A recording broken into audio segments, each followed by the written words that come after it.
स्वागत है आपका AR न्यूज़ इंडिया पर। मैं हूं आपके साथ आकिल रज़ा। आज जैसे किसानों ने 25 सितंबर है, 25 सितंबर को भारत बंद का ऐलान किया था और देश भर में जगह जगह से ये तस्वीरें सामने आई कि किसान सड़कों पर निकले। कई जगह पर रेलवे ट्रैक को रोका गया और अपना विरोध उन्होंने दर्ज कराया है। तो सरकार द्वारा जो कृषि बिल लाया गया है उसके खिलाफ जन आक्रोश है और उसी के खिलाफ आज सड़कों पर जो भारी तादाद में किसान उतरे हैं इसका विरोध जताया। लेकिन एक तस्वीर ऐसी आई है बिहार से जो वाकई हैरान करने वाली है और वो सवाल पैदा कर रही है कि जब भी सरकार के खिलाफ विपक्षी दल या पॉलिटिकल पार्टीज़ के अलावा जो प्रोटेस्टर्स हैं या फिर जो भी स्टूडेंट सड़कों पर उतरते हैं, सरकार के खिलाफ आवाज़ उठाते हैं, कहीं ना कहीं उनकी आवाज़ दबाने की जो कोशिशें होती हैं वो एक बार फिर सामने आई हैं। और बिहार में ये नज़ारा देखने को मिला जब पप्पू यादव की पार्टी के कार्यकर्ता विरोध प्रदर्शन कर रहे थे सड़कों पर। उस वक्त सत्ताधारी कार्यकर्ता जो हैं वो आए और उनमें आपस में मारपीट हुई। इस पर हम आज बात करने वाले हैं, आखिर इसके पीछे की क्या मंशा है और आखिर क्यों जब भी सरकार का विरोध होता है तो इस तरह की चीज़ें जो है निकलकर सामने आती हैं। इस पर हम बात करेंगे, लेकिन उससे पहले हम चाहेंगे कि वो वीडियो आप देखिए कि किस तरह से पुलिस की मौजूदगी में सत्ताधारी पार्टी के कार्यकर्ता पप्पू यादव की पार्टी के कार्यकर्ताओं को मार पीट रहे हैं। उनके द्वारा जो वाहन जिस पर जाकर वो विरोध जता रहे थे उस वाहन पर चढ़े हुए कैसे लाठी डंडों से पिटाई कर रहे हैं और आवाज़ दबाने की सरेआम कोशिश यहाँ पर की जा रही है। सबसे पहले आप वो वीडियो देख लीजिए।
तो वीडियो आपने देखा कि किस तरह से वीडियो में साफ आप ये देख सकते हैं कि लाठी डंडों के साथ कार्यकर्ताओं को पीटा जा रहा है। गमछा आप देख सकते हैं किस तरह से उन्होंने लपेटा हुआ है और बिना किसी डर, बिना किसी खौफ के, प्रशासन के खौफ के लाठियां बांध रहे हैं और ये बता रहे हैं कि आप किसी भी हालत में सरकार की नीतियों का विरोध नहीं कर सकते। ये पहला मामला नहीं है, इससे पहले आप NRC का जब प्रोटेस्ट हो रहा था उसमें देख लीजिए।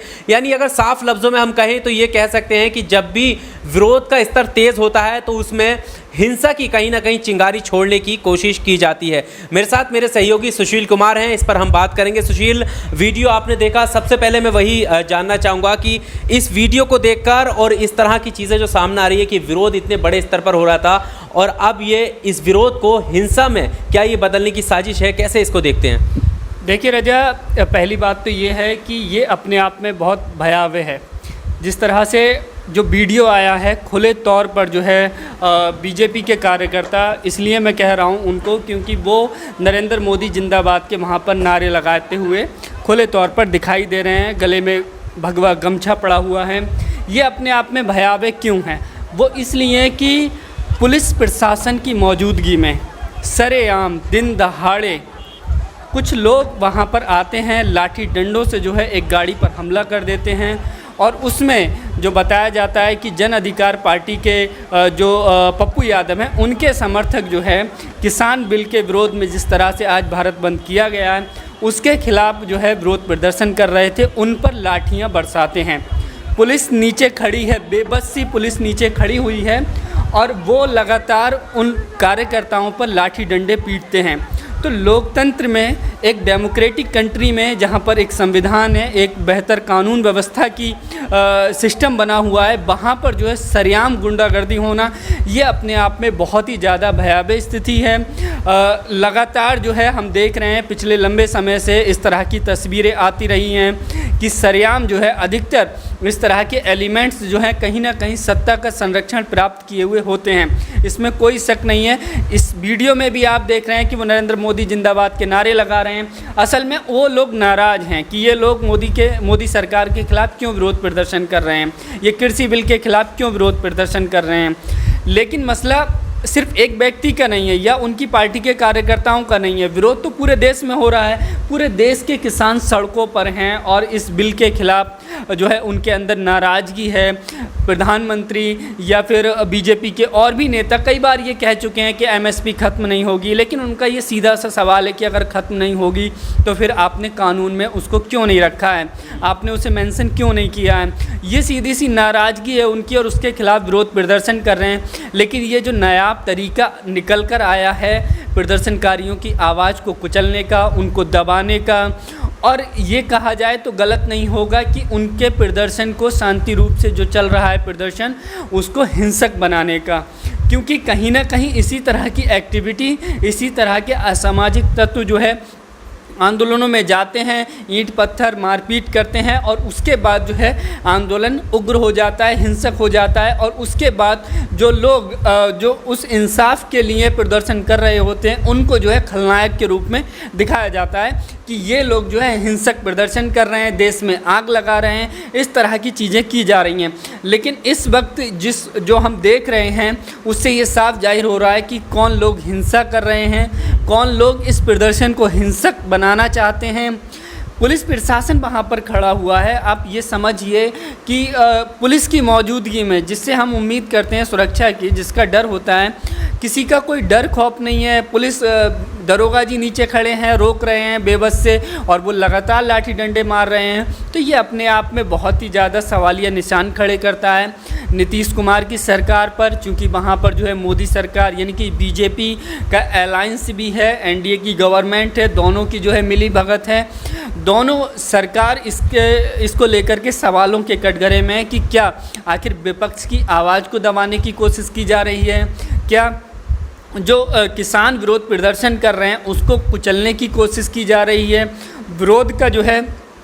विरोध का सामना नहीं कर पा रही है, क्या सरकार डर रही है, क्या किसानों से, विपक्ष से डर रही है, क्या इसका आखिर कारण क्या है। पर सुशील, सवाल ये है कि एक संवैधानिक दायरा है कि हम संविधान के दायरे में रहकर आलोचना कर सकते हैं, किसी भी नीति की विरोध कर सकते हैं, संविधान ने हमें अधिकार दिए हैं। तो आखिर जब इस तरह की गतिविधियां सामने आएंगी और कोई विरोध प्रदर्शन कर रहा है सड़क पर जाकर, उसको रोका जाएगा, रोकने की बजाय उसको मारा पीटा जाएगा, उसको हिंसा का रूप दिया जाएगा, और फिर वो जो सबूत जो वीडियो के तौर पर हमारे सामने आ रहे हैं, क्या उससे भी डर नहीं लग रहा है कि किस तरह हमारे पर कार्रवाई हो सकती है कि हम इस तरीके से जा रहे हैं। आखिर क्या वजह है, क्या ये रणनीति, किस रणनीति का हिस्सा इसको मानते हैं आप? देखिए, रणनीति का हिस्सा साफ नज़र आ रहा है जब वो नरेंद्र मोदी जिंदाबाद के नारे लगा रहे हैं।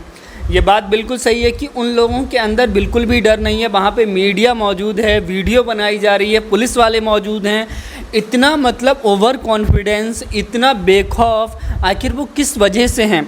कहीं ना कहीं से तो उन्हें कोई संरक्षण प्राप्त है, यूं ही तो नहीं किसी पर हमला कर देगा कोई भी। नहीं तो ऐसा होना चाहिए कि खुद किसी भी पॉलिटिकल पार्टी, मैं सिर्फ बीजेपी या उनके सहयोगी दल की बात नहीं करूंगा, अगर किसी भी पार्टी का नाम लेकर या उसके नेता का नाम लेकर अगर कोई हिंसा की कोशिश करता है तो सबसे पहले उस नेता को आगे आना चाहिए और उसके अपने कार्यकर्ताओं पर कार्रवाई करनी चाहिए। ये भी एक तरीका है। लेकिन इसमें सबसे बड़ा पॉइंट सुशील ये है कि इस हिंसा को जिस तरह से पहले ही एक तो आंखें मूंद कर हमारा टेलीविज़न मीडिया बैठा है, अब जब ये तस्वीरें सामने आई तब सक्रिय वो हो जाएगा और वो इस किसान आंदोलन को वो हिंसा का आंदोलन बताने पर उतारू हो जाएगा। अभी नहीं होगा, अभी नहीं होगा। जब तक जिन लोगों पर हमले किए गए हैं वो उसका रिएक्शन नहीं देंगे, जब वो रिएक्शन देंगे तब वो मीडिया की आंखें खुलेंगी। अभी वो लोग हमला कर रहे हैं तो बहुत आराम से बैठा हुआ है कि ठीक है इनकी पिटाई करो। वैसे भी किसानों के, बेरोज़गारों के, महिलाओं के मुद्दों से इस देश की गोदी मीडिया को कोई मतलब नहीं है। बेशर्मी की बिल्कुल हदें पार कर चुका है। बिल्कुल सत्ता की दलाली में इतना बेशर्म हो चुका है, बिल्कुल नतमस्तक हो चुका है। हिम्मत नहीं है बिल्कुल भी सरकार के खिलाफ सवाल पूछने की, जनता की आवाज़ उठाने की। देख रहे हैं आप कि पिछले लंबे समय से लगातार जो है भारत की जीडीपी रसातल में चली गई है, बेरोज़गारी का चरम स्तर पर है, आत्महत्याएं कर रहे हैं लोग बेरोज़गारी से तंग आकर। लगातार आपने देखा होगा कितना बड़ा अभी जो है कुछ दिनों पहले आंदोलन चलाया युवाओं ने, ट्विटर पर मोदी जी को कितना डिसलाइक किया था। उसके बाद जो है थाली ताली बजाकर भी विरोध दर्ज कराया था युवाओं ने। और अब ये किसानों का आंदोलन पिछले मुझे लगता है 4-5 दिन से लगातार जो है चल रहा है। हरियाणा, पंजाब में तो सबसे ज़्यादा जो है किसान प्रदर्शन कर रहे हैं और उन पर लाठियाँ भी बरकरार जो है पड़वा रहा है पुलिस प्रशासन, सरकार जो है उनकी आवाज़ दबाने के लिए। लेकिन मीडिया के लिए ये कोई महत्वपूर्ण मुद्दा नहीं है। उसके लिए महत्वपूर्ण मुद्दा है बॉलीवुड।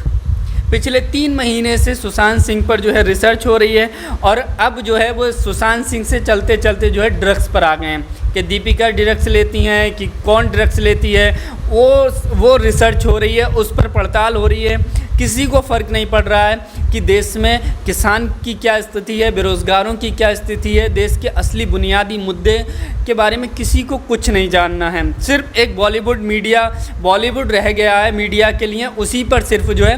और इसका सीधा सा स्पष्ट कारण ये है कि मुद्दों से ध्यान भटकाने के लिए ये सब कुछ किया जा रहा है। जनता बॉलीवुड देखती रहे, इधर जो है सरकार सारे काम करती रहे और सब काम जो है सेफ़ तरीके से होते रहें। लेकिन सोशल मीडिया, हम लोग जिस तरह से न्यूज़ पोर्टल पर काम कर रहे हैं और सोशल मीडिया के ज़रिए जो है इतनी आसानी से आवाज़ नहीं दबाई जा सकती है। बहुत लोग हैं जो सड़कों पर उतर कर आ रहे हैं और सोशल मीडिया के ज़रिए जो है अपनी आवाज़ बुलंद कर रहे हैं। तो बाकी हैरानी करने वाली बात यह है कि किसानों का जो आंदोलन है उसमें सभी विपक्षी दल लगभग एक साथ आए और सड़कों पर उतरकर उन्होंने सरकार के इस कानून को काला कानून बताया, विरोध जताया और इसी विरोध को कहीं ना कहीं हिंसक रूप देने की कथित तौर पर कोशिश की गई है। इस वीडियो को देखकर आपको क्या लगता है, आप भी कमेंट बॉक्स में अपनी राय ज़रूर दीजिएगा। वीडियो अच्छी लगी हो तो लाइक कीजिए और चैनल को सब्सक्राइब करना नहीं भूलें। शुक्रिया।